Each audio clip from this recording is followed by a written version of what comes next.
नमस्कार विद्यार्थी मित्रांनो, आज आपण अभ्यासणार आहोत सहकारी अध्ययन.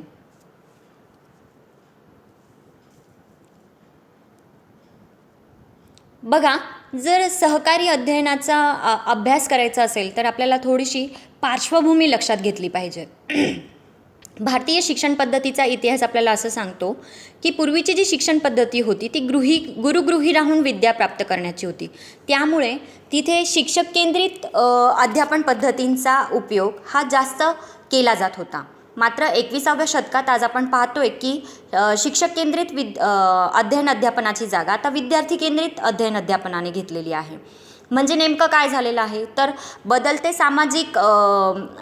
सामाजिक वातावरणाचा होणारा परिणाम, सामाजिक परिवर्तन यातून बालकावर जे केंद्रीकरण करण्यात आलेले आहे त्यावरून बालकाला आवडीनिवडीच्या गोष्टी, त्याचं अवधान केंद्रीकरण, बुद्धिमत्ता, अभिवृत्ती, सामाजिक कौटुंबिक वातावरणाचा पडणारा प्रभाव या सर्वांचाच शिक्षकाला शिकवताना साकल्याने विचार करायचा आहे. त्यामुळे आता फक्त शिक्षक केंद्रित शिक्षक अध्यापन पद्धतींचाच पुरस्कार केला तर शिक्षण यशस्वी होऊ शकणार नाही आहे. म्हणून आपल्याला विद्यार्थी केंद्रित शिक्षण पद्धतीचा वापर आपल्या अध्ययन अध्यापनामध्ये केला पाहिजे. त्यामुळे आपण ही जी नवनवीन अध्ययन अध्यापन पद्धती आहे त्यांचा अभ्यास आपण या व्हिडिओमध्ये करणार आहोत. सहकारी अध्ययनाची पार्श्वभूमी जर पाहिली तर सहकारी अध्ययनाचा इतिहास सांगतो की दुसऱ्या महायुद्धानंतर ऑलपोर्ट, वॅटसन, शॉज या सामाजिक सिद्धांतवाद्यांनी हा अध्ययन दृष्टिकोन मांडला. त्यांनी त्यावर बरेच कार्य केले आणि त्यांचं असं एक म्हणणं होतं की समूहाने केलेलं कार्य हे जास्त उत्पादन देणारं काम असू शकतं जर एकट्याने काम करण्यापेक्षा. त्यानंतर 1930-40मध्ये John Dewey, Kurt Lewin, Morton Deutsch यांचे जे सहकारी होते यांनी या सहकारी अध्ययनास समर्थन दर्शवलं. नंतर डेव्हिड आणि रॉजर्स यांचे सहकारी अध्ययनासाठीचे सक्रिय योगदान दिसून येतं आपल्याला. आणि नंतर जॉन्सन अँड जॉन्सन यांनी मात्र ह्या सहकारी अध्ययनासाठी सक्रिय योगदान दिलेलं लक्षात येतं. यामध्ये त्यांनी सहकारी अध्ययनातून त्याची संकल्पना, त्याची तत्त्वे ही विकसित केलेली आढळून येतात. मुख्य जी 5 तत्त्वे मांडली गेली नंतर ती 5 तत्त्वे जॉन्सन अँड जॉन्सन यांच्या संशोधनातून निर्माण झाली. सहकारी अध्ययनाची संकल्पना बघितली तर सहकारी अध्ययन हा एक दृष्टिकोन आहे की ज्यामध्ये एका विशिष्ट हेतूने विद्यार्थ्यांचे समूह केले जातात व एका समान घटकावर हे विद्यार्थी अध्ययन करतात. Cooperative learning is an activity which help students to work in a group. Also it enables them to learn and teach group members. Also the success of each member depends on the group success. म्हणजे विद्यार्थ्याची व्यक्तिगत जबाबदारी ही असणारच आहे काम करण्याची, मात्र समूहाचं यश हे देखील त्याची जबाबदारी असणार आहे. सहकारी अध्ययनाचे जर प्रकार पाहिले तर औपचारिक अध्ययन, अनौपचारिक अध्ययन आणि सहकारी अध्ययन असे 3 प्रकार आपल्याला पाहायला मिळतात. औपचारिक अध्ययनामध्ये समूहास निर्धारित कार्य, प्रकल्प कार्य निश्चित करून दिले जातात आणि निश्चितपणे समूह हे संरचित असतात. शिक्षक स्वतः समूह निवडतात. निर्धारित कार्य आणि प्रकल्पावरून ते हेट्रोजिनियस म्हणजे अनेक जिन्सी की होमोजिनियस एकजिन्सी असे समूह ते तयार केले जातात. गुणवत्तापूर्ण अध्ययनासाठी 3 ते 5 अध्ययनकर्ते यामध्ये एका समूहात समाविष्ट असतात. दुसरा आहे अनौपचारिक सहकारी अध्ययन. यामध्ये औपचारिक सहकारी अध्ययनाच्या एकदमच विरुद्ध असा हा प्रकार आहे. यामध्ये समूह संरचित नसतात. अध्ययनकर्ते स्वतः कृतीमध्ये सहभाग घेतात. तो काही क्षणापुरता, वेळेपुरता मर्यादित असतो. यामध्ये 2 ते 3 सदस्य, 3 अध्ययनकर्ते एकत्र येऊन रॅपिडली एखादी कृती करतात, जसे की उदाहरण सोडवणे, आढावा घेणे. यामुळे पारंपरिक अध्यापनात मात्र खंड पडतो.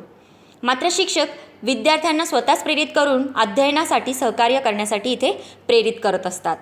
तिसरा आहे सहकारी अध्ययन. या अध्ययनात विशिष्ट कालावधीसाठी अध्ययनकर्त्यांचे समूह तयार केले जातात.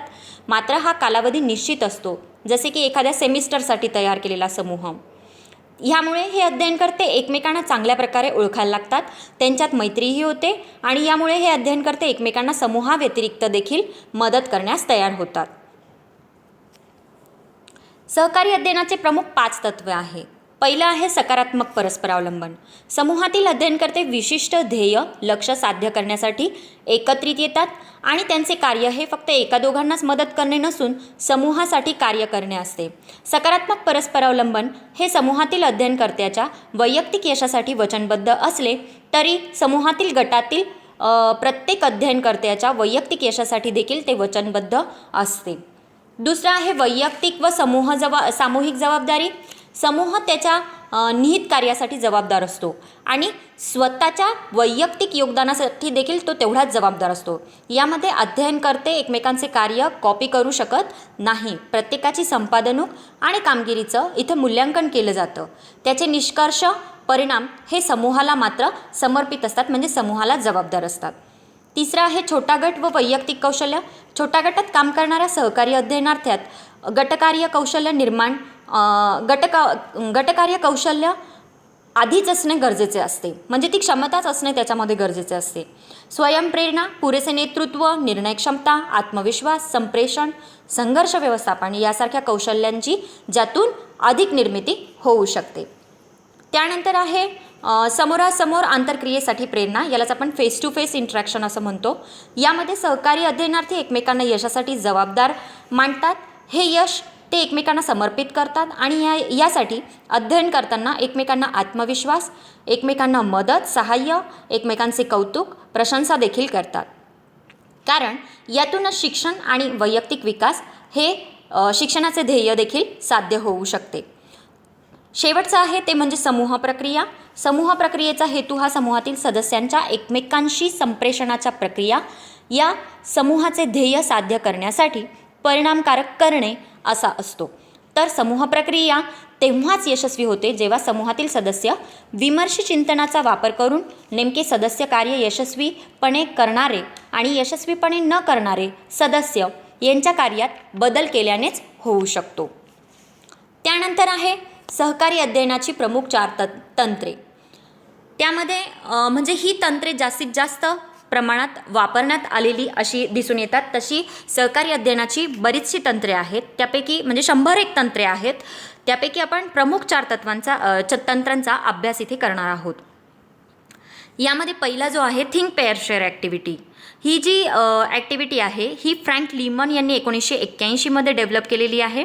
या तंत्रामध्ये सहकारी अध्ययनार्थाच्या जोड्या तयार केल्या जातात आणि त्यांना एखादी समस्या प्रश्न देऊन त्यावर बुद्धिमंथन करण्यास सांगितले जाते आणि मग यावर शिक्षक चर्चा घडवून आणतात आणि विद्यार्थ्यांचा सहभाग घेतात. दुसरी ॲक्टिव्हिटी आहे जिगसॉ. यात 2 ग्रुप तयार असतात, एक एकजिन्सी आणि दुसरा अनेक जिन्सी. यालाच आपण होमोजिनियस ग्रुप आणि हेट्रोजिनियस ग्रुप असं म्हणत असतो. यामध्ये विद्यार्थ्यांना वेगवेगळे आशय दिले जातात, टॉपिक दिले जातात. या दिलेल्या टॉपिकवर ते होम ग्रुपमध्ये चर्चा करतात. आपल्याला कळालेली माहिती ते आपल्या सहकाऱ्यांना सांगतात आणि पुन्हा आपला ग्रुप सोडून एक्सपर्ट ग्रुपमध्ये जातात. एक्सपर्ट ग्रुपमध्ये त्या विद्यार्थ्यांशी सतत चर्चा करून त्यांना जे नवीन शिकायला मिळालं ते पुन्हा आपल्या होम ग्रुपमध्ये येऊन आपल्या सहकारी विद्यार्थी मित्रांना सांगतात. यावरून तो आशय अधिक चांगल्या प्रकारे संकल्पना अधिक चांगल्या प्रकारे त्यांच्या मध्ये तयार होण्यास मदत होते. त्यानंतर आहे तिसरी ॲक्टिव्हिटी इनसाईड आउटसाईड सर्कल. शिक्षकाने दिलेल्या प्रश्नाविषयी चर्चा करण्यासाठी सहकारी अध्ययनार्थ्यांना 2 सर्कल आखून दिले जातात. यामध्ये 1 बाय 1 टर्नने विद्यार्थी त्यात आत जातो, त्या प्रश्नाविषयी चर्चा करतो. त्यामुळे नवनवीन कल्पना, समस्यांवर नवीन उपाय, नवीन माहिती एकत्रितरित्या तयार होण्यास मदत होते. आणि चौथी ॲक्टिव्हिटी आहे रेसिप्रोकल टीचिंग. यामध्ये 4 ग्रुप तयार केले जातात. 4ही गटांना 4 ॲक्शन्स दिल्या जातात, ज्यामध्ये समरायझिंग, क्वेश्चनिंग, प्रिडिक्टिंग आणि क्लॅरिफाईंग ह्या कौशल्यांचा उपयोग करून त्यामध्ये विद्यार्थी एकमेकांशी चर्चा मसलत करत असतात. यातून तसंच याप्रमाणे हे देखील रीडिंग कॉम्प्रिहेन्शन स्किलसुद्धा डेव्हलप करण्यासाठी ह्या टीचिंग ॲक्टिव्हिटीचा जास्तीत जास्त उपयोग केला जातो. विद्यार्थी दिलेला आशय हा जोड्या करूनही संवाद किंवा प्रश्न स्वरूपात एकमेकांना विचारतात, ज्यातून बहुबोधन क्षमतेचा देखील विकास होतो. अगदी लहान मुलांपासून ते महाविद्यालयीन विद्यार्थ्यांसाठी या रेसिप्रोकल टीचिंगचा उपयोग होतो. त्यानंतर आहे सहकारी अध्ययनाचे फायदे. सहकारी अध्ययनाचे फायदे जर आपण बघितले तर यामध्ये पहिलं जे आहे तर विद्यार्थी सतत सक्रिय असल्यामुळे ॲक्टिव्ह लर्निंग इथे घडून येतं, सक्रिय अध्ययन. त्याचा वैयक्तिक विकास यामधून होऊ शकतो. संप्रेषण कौशल्य विकसित होते कारण की तो आपल्या सहकारी अध्ययनार्थ्याशी सतत चर्चा करत असतो. त्याचा आत्मविश्वास वाढीला लागतो. तो स्वयंप्रेरित शिकण्यासाठी स्वयंप्रेरित होतो. सामाजिक कौशल्यांचा विकास होतो, जसं की तो नेतृत्व क्षमता तिथे प्राप्त करतो. काही निर्णय तिथे त्वरित त्याला घ्यावे लागतात. निर्णय क्षमता देखील, डिसिजन मेकिंग पॉवर देखील त्याच्यामध्ये निर्माण होते. शैक्षणिक विकास त्याचा तिथे जास्तीत जास्त घडून यायला मदत होते.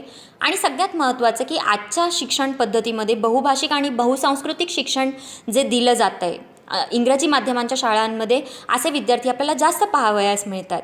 तर अशा विद्यार्थ्यांमध्ये ही ॲक्टिव्हिटी जर तुम्ही राबवली शिक्षक म्हणून तर तुम्हाला याचा जास्तीत जास्त फायदा विद्यार्थ्यांना देखील मिळतो आणि शिक्षकाला देखील मिळतो. सहकारी अध्ययनार्थ्याच्या आव्हानांमध्ये जर आपण बघितलं तर सगळ्यात महत्त्वाचं आहे की यामध्ये जी पहिलीच अट सांगितलेली की विद्यार्थ्यांमध्ये काही क्षमता आधीच प्राप्त असणे गरजेचे असते. तर त्या क्षमता विद्यार्थ्यांमध्ये असतीलच असं होत नाही. आणि दुसरं, समूह तयार करणं हे काम शिक्षकाचं आहे.